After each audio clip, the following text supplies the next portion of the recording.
এখন এখন বালি ট্ৰাকৰ পৰা 2000 টকাকৈ কালেকশ্যন কৰে ডেইলি যদি 100খন গাড়ী যায় 2 লাখ টকা ডেইলি কালেকশ্যন মাহত কিমান টকা কালেকশ্যন 60 লাখ টকা কালেকশ্যন কোনোবা দীপক ৰাভা কোনোবা প্ৰদীপ ৰাভাই পইচা ল'বলৈ নিদিও ক'ত যায় এইবোৰ পইচা যায় ডিএফ অফিচত এইবোৰ পইচা যায় পলিটিকেল মানুহ তাতে এইবোৰ পইচা যায় ৰাজনীতিবিদৰ তাতে আৰু এইবোৰ পইচা যায় স্থানীয় নেতাবিলাকৰ তাতে সঁচা কথা এইটো ডিএফ অফিচ আছে তাত এজন মহাশয় বহি থাকে তেওঁৰ নামটো হৈছে সুবোধ তালুকদাৰ পেছাত তেখেত ডিএফঅ কিন্তু পেছাত মই তেখেতক মাফিয়া জানে পালো তেখেতৰ কথাবাৰ্তাত দক্ষিণ কামৰূপ অঞ্চলত বা পলাশবাৰী সমষ্টিত চলি থকা বালিৰ মাফিয়াগিৰিৰ বিৰুদ্ধে বালি সকলোৱে জানে আমাৰ এইটো আপোনালোকৰ সংবাদ মাধ্যমৰ সকলোৱে জানে যে বালি ইয়াতে কেনেধৰণে ব্যৱসায় চলাই আছে কিছুমান মানুহে ইয়াত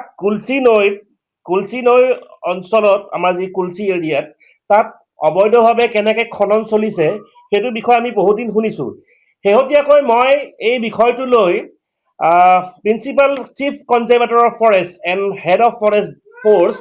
HOF আৰু PCCFক মই এই বিষয়টো জনাইছোঁ যে কিদৰে আমাৰ কুলচি ৰেঞ্জৰ আৰু লোহাৰগেট ৰেঞ্জৰ ভিতৰত যিটো ডিএফঅ পৰে সেইটো ৱেষ্ট কামৰূপ ফৰেষ্ট ডিভিজন এই ডিএফঅৰ আণ্ডাৰত কেনেধৰণে আচলতে এই বালি মাফিয়া ৰাজ চলিছে এই বিষয়ে মই উদঙাই দিবৰ বাবে principal chief conservator of forest আৰু HOF ফৰেষ্ট ডিপাৰ্টমেণ্টৰ তেখেতক আমি এখন ৰিট পিটিশ্যন আমি দিছিলোঁ যোৱা 11 তাৰিখে তেখেতক এই বিষয়ে জনাইছিলোঁ আৰু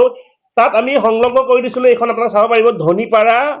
আসাম ইণ্ডিয়া ছয়গাঁও গুৱাহাটী ঔগুৰি কুলচি লোহাৰঘাট ৰোড ধনীপাৰা আসাম এইটো 10/3/2026 ৰাতিপুৱা 8:30 বজাত দৃশ্য এইটো আমি স্থিৰ ফটো দিছিলোঁ যে GPS ট্ৰেক দিছিলোঁ যে কেনেধৰণে বালি খনন হৈ আছে এই য'ত খননটো হৈ আছিল তাত কোনো ধৰণৰ চালান বাদ দিয়ক তাত কোনো ধৰণৰ মাইনিঙৰ আচলতে পাৰ্মিশ্যন নাই খননৰ কোনো ধৰণৰ পাৰ্মিশ্যন নাই এই কথাটো আমি জনালোঁ প্ৰিন্সিপাল চিফ কনজাৰভেটৰ ফৰেষ্টক 11 তাৰিখে তাৰপিছত একেটা কথাই আমি ডিষ্ট্ৰিক্ট কমিশ্যনাৰ অফ আমাৰ গুৱাহাটী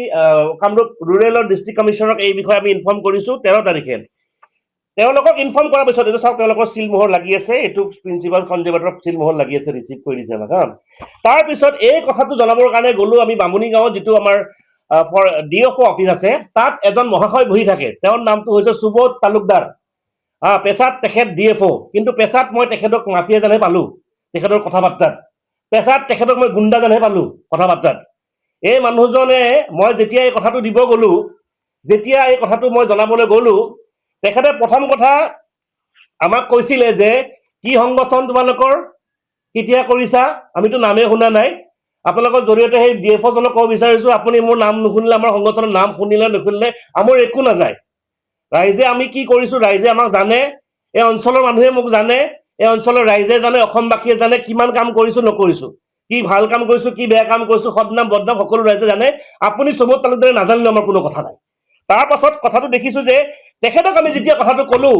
যে আপোনাৰ ৰেঞ্জ আপোনাৰ এই ৱেষ্ট ডিভিজনত বালি যে আপোনাৰ খনন চলি আছে এই বিষয়ে আপুনি জানে নে নাজানে তেখেতে আমাক কৈছে আমিতো নাজানো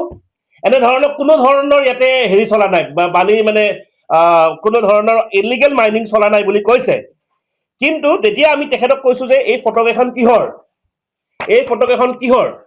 তেতিয়া তেওঁ কৈছে আমাক যে এই ফটোকেইখনটো আমাৰ ইয়াতে নহ'বও পাৰে আপোনালোকৰ জৰিয়তে সুবোধ তালুকদাৰ ডাঙৰীয়াক এটা কথা আমি অৱগত কৰিব বিচাৰিছোঁ যে GPS বুলি এটা শব্দ থাকে আপুনি আপগ্ৰেড হয়নে নহয় নাজানো GPS GPS আমি কেমেৰাৰে এই ফটো লৈছোঁ এইটো 10 তাৰিখৰ ফটো আজি 16 তাৰিখে এইখন সংবাদ মেল দিছোঁ আজি 6 দিন আগৰ ফটো আৰু তেখেতৰ তাতে গৈছিলোঁ 13 তাৰিখে অৰ্থাৎ 3 দিন আগৰ ফটো দিছোঁ আমি ৰাতিপুৱা 8:30 বজাত আমি 3 দিন আগৰ ফটো দিছিলোঁ কিন্তু কোনো ধৰণৰ তেখেতে ক'লে যে ইয়াতে কোনো মাইনিং ধৰা নাই একদম স্পষ্টকৈ নাম ধৰি ক'ব বিচাৰিছোঁ এই গোটেই বালি চিণ্ডিকেটটোৰ লগত জড়িত থকা বুলি আমি বিভিন্ন সময়ত পাওঁ যে দুজন ব্যক্তি প্ৰদীপ ৰাভা আৰু দীপক ৰাভা নামৰ এই দুজন ব্যক্তি এই গোটেই বালি চিণ্ডিকেটটোৰ লগত জড়িত এওঁলোকে মেনেজ কৰি আজি বহু বছৰৰ পৰা চলি আছে মই একেবাৰে স্পষ্টকৈ দক্ষিণ কামৰূপৰ ল'ৰা হিচাপে এটা কথা স্পষ্টকৈ ক'ব বিচাৰিছোঁ যে বালি ব্যৱসায় কৰাত মোৰ কোনো আপত্তি নাই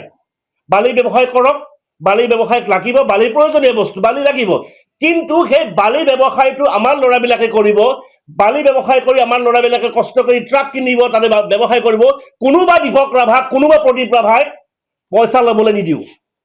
কোনোবা দীপক ৰাভা, কোনোবা প্ৰদীপ ৰাভাই আৰু কোনোবা DFৰ লগত মিলি, তাতে সেইটো ৰেঞ্জত যোনে DF নাহক, সেই DFৰ লগত মিলি পইচা ল'বলৈ দিয়া নহ'ব। এখন বালি ট্ৰাকৰ পৰা 2,000 টকাকে কালেকশ্যন কৰে, এখন বালি টকাৰ পৰা 2,000 টকাকে কালেকশ্যন কৰে। ডেইলি যদি 100খন গাড়ী যায়, 2 লাখ টকা ডেইলি কালেকশ্যন। মাহত কিমান টকা কালেকশ্যন? 60 লাখ টকা কালেকশ্যন। ক'ত যায় এইবোৰ পইচা? ক'ত যায় এইবোৰ পইচা? এইবোৰ পইচা যায় DF অফিচত, এইবোৰ পইচা যায় পলিটিকেল মানুহ তাতে, এইবোৰ পইচা যায় ৰাজনীতিবিদৰ তাতে, আৰু এইবোৰ পইচা যায় স্থানীয় নেতাবিলাকৰ তাতে। সঁচা কথা এইটো। সেইকাৰণে আপোনালোকৰ জৰিয়তে আমি একদম স্পষ্টকৈ ক'ব বিচাৰিছো, একত্ৰিত যুৱ পৰিষদে এই যুঁজ আজিৰ পৰা আৰম্ভ কৰিছে। কোনো কাৰণত বালিৰ পৰা পইচা ল'বলৈ দিয়া নহয়। বালি ব্যৱসায় কৰক, আকৌ কৈছো, বালি ব্যৱসায় কৰক, আমাৰ ল'ৰা আমাৰ ব্যৱসায় কৰক, তাতে কোনো আপত্তি নাই। কিন্তু বালিৰ নামত চিণ্ডিকেট নহ'ব।